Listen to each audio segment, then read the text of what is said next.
Thank you. Thank you. Wow. Thank you. Thanks for coming by tonight. Good evening, everyone. All right, Governor Gavin Newsom announced a plan to provide 400 free diapers for every newborn baby. Or as Jill Biden calls it, a starter pack. AOC claims there are, quote, a lot of people who would like to see her run for president in 2028. Yes, they're called Republicans.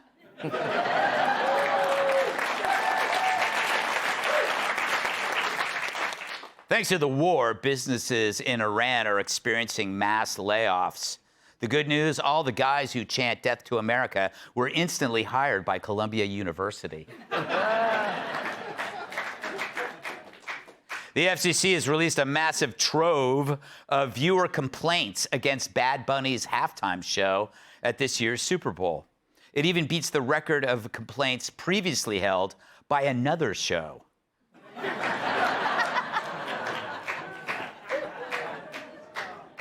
A tow truck driver has gone viral for rescuing a moose that was stuck in the ice.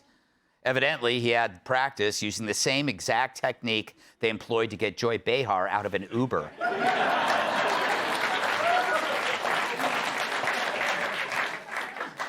As hantavirus spreads through droppings from rats and mice, the CDC is keeping a close eye on returning cruise ship passengers, and an even closer eye on Richard Gere's ass. Trust the science. Authorities aren't sure why a hiker was killed in a surprise encounter with a bear, though it may have something to do with surprising a bear. Call me Columbo. Jimmy Kimmel announced that he will go dark next Thursday in honor of Stephen Colbert's Late Show finale on CBS. Of course, you'll remember this isn't the first time he went dark.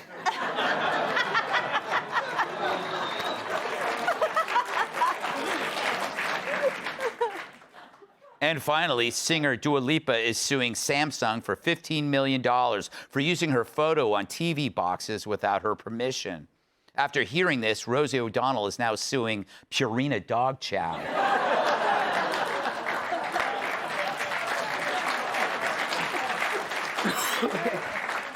All right.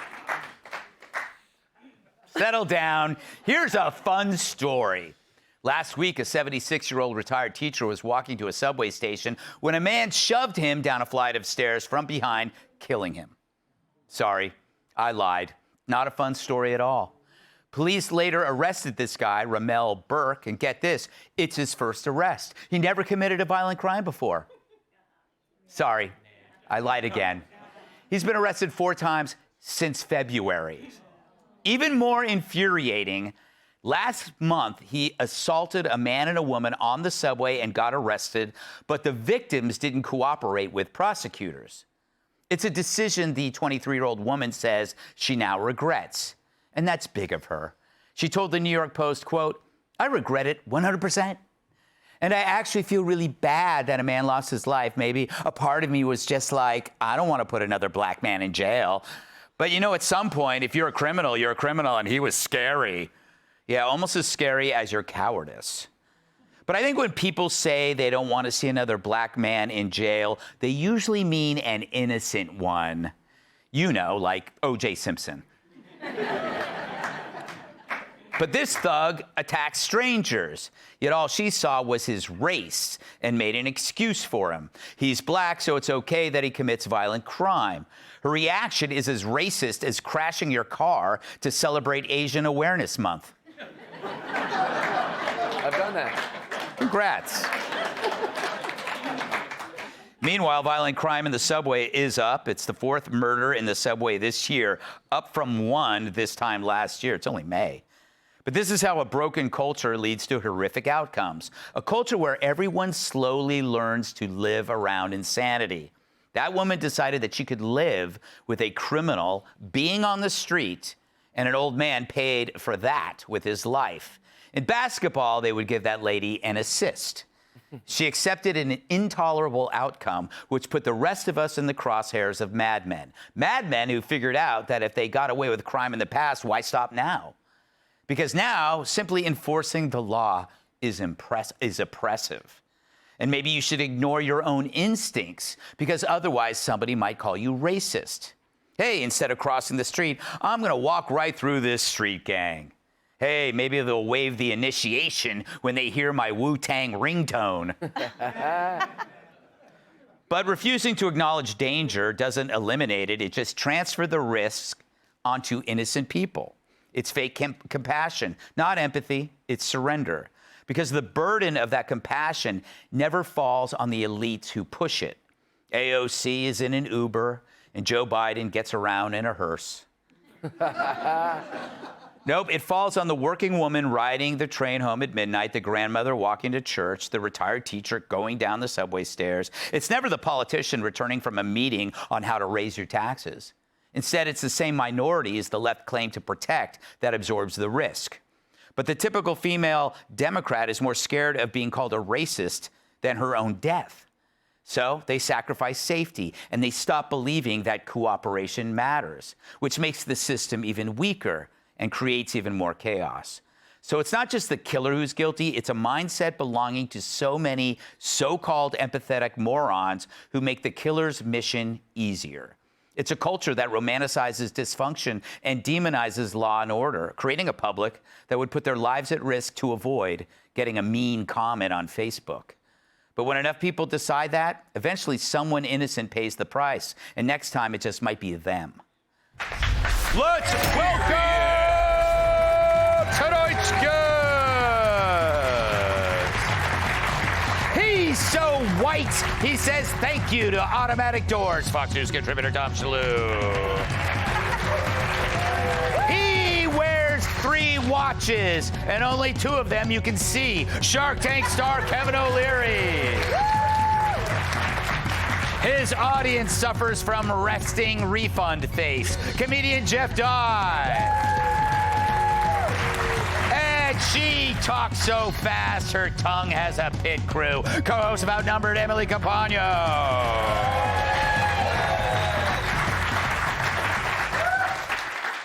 Tom, doesn't this kind of feel like a Law and Order episode? Like a woke woman won't press charges against her attacker because her attacker is one of the oppressed.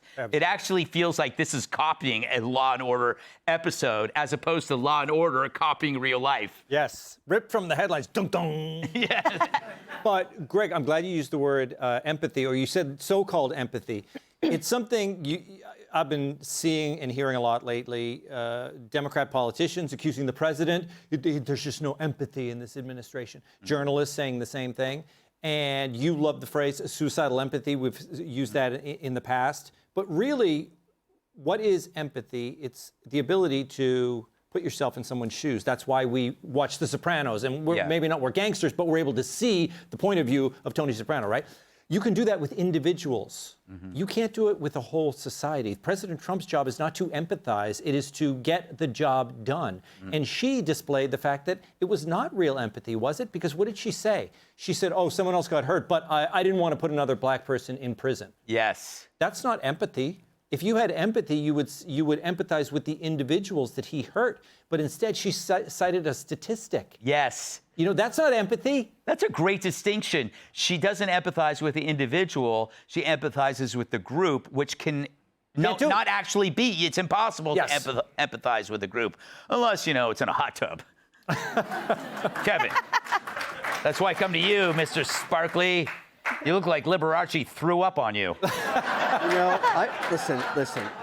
I can't believe how fabulous I looked. Yeah, you do. You look amazing. And on top of that, I'm throwing out... Fabulous! Thank you. But I want to tell you, to match these sparkles, I'm wearing the same watch that Putin wears. Really? But he got this when he was a nice guy. But he still wears it now that he's a bad guy. But the watch is really famous. It's called the Putin FP Journe Chronomètre Bleu. Putin, baby. I got one. Yeah. What the hell are we doing? I don't know. Selling watches right now? Oh, we're talking about this racist lady. Kevin, you're always welcome to digress on whatever you want. Well, I was thinking about that lady, and I'm asking myself, if somebody beat me up or attacked me, and then the police said, "Hey, do you want to press charges?" Yes. Yeah, yeah. Like, I mean, are you kidding? Yeah. I don't even get it. Yeah. It makes no sense. And also, the whole point of pressing charges is so you don't exact your own revenge. Like she goes, oh, like if somebody says, "I'm not going to press charges," the police would go, "Uh-oh, she's got like 3 older brothers that are going to kill this guy." The whole point of pressing charges is so that the law, like, exacts the punishment and not your I would husband. have gone an extra step. I would have sued him, his family, his mother. I don't know if he has any dough, but I would have extracted as much as I could out of him. Yeah. Heck yeah. But, you know, it's just. Yeah, you know what? Thank you. You would have Shark Tanked him. You would have taken 10%. You would have taken, I'm going to take 10% in perpetuity. Yeah. That's what He'd have gotten a royalty. Yeah, you would have got a royalty on his next crime. I love it. I love it. Fantastic. Jeff, it's weird how, where do you think this mindset comes from? And it's almost now that we're kind of being taught that justice is not a priority. This kind of amorphous fairness and empathy is. They have psyoped young people for the last like 20 years on race. It's race first, race first, race first, and then lost sight of what racism is. Anytime you make a decision, positive or negative, based on someone's skin color, that is racist. So the second that she's like, "Well, I don't want to put a black person in jail, that's racist," you're like, you're being the racist by even just interfering that. So, you know. She's terrified of this like stigma of doing the right thing. It's like if people find out that I press charges against a black man, I'm gonna get like canceled from my book club. Right. To her, she thinks that's the right thing, which that's the whole problem with this whole psyop. I got friends who go to different countries and they're like in India and they're like, "Look at all these minorities." You're like, that's not minorities. Yes. They're the majority here. But it's all under this strange racial things that they're teaching in school where anything you do, if you're a person of color or gay or whatever, as long as you're not white, let it rip. Like, and that's a problem. Yeah, it is a problem. It's a problem. Emily, I'm sorry we're out of time. I can fit it in. Yeah, no, I've heard that before. Tell us about your watch. Tell us about your watch. This is something bugs me too about how we add modifiers to violence. We used to just say something's violent, and then we say it's political violence, and somehow that adds meaning to it. In this case, it would be like, oh, it's minority-driven violence. It's like, no, it's violence. Right, poverty, violence, whatever it is. Yeah. I was in LensCrafters up by Columbus Circle. Ooh, must be nice. And it was great. Another plug. Of course, which is what happens here all the time. It's just a matter of time if you go shopping around here. People came in, robbed the store, left. So the cops came, NYPD responded. When was this? The last time I got my eyes checked. Oh, I thought you were talking about like today. Oh, no. Oh. It's relevant to this story. No, please do. Okay, so the cops respond. They are not white, and the store clerk refuses to identify the skin color of one of the perps, and that the skin color of the person who is African American, Black American, whatever you want to say, had dyed blonde hair. So she kept saying blonde hair, and the cop was like, "Blonde, anything else about that?" Blonde hair. And I saw this exchange, and I was sitting there and I was watching that her inability to just describe the physical attributes of someone that had just committed a crime in front of all of us while we were sitting there was so interesting. They were so paralyzed. And something you said earlier reminded me of there's a woman in Oakland in February 2023. She was a self-considered abolitionist, right? She was a prison abolitionist and an anarchist. And like all of them, she got dragged to death and run over because she was being carjacked or robbed in a bank parking lot, whatever.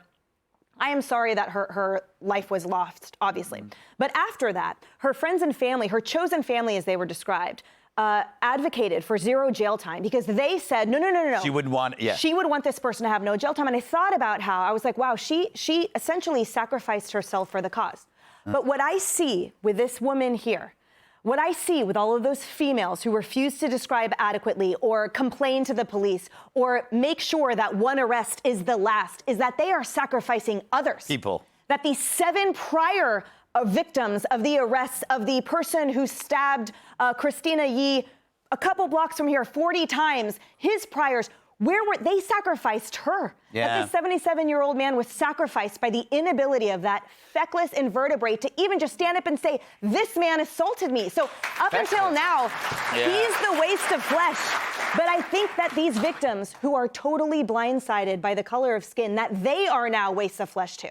You said waste of flesh twice. We had a bet on waste of flesh 1. I know. Damn it. Damn Is it. that why Arash told me to call him a waste of flesh Yes. in April? Yes. Well, then I get all the money, guys. Yes. Yeah. I want a little money He on told me feckless. to. All right, we Whatever. must move on. Oh. Be sure to like and subscribe for all the Fox News latest on YouTube and catch full shows streaming now on Fox One.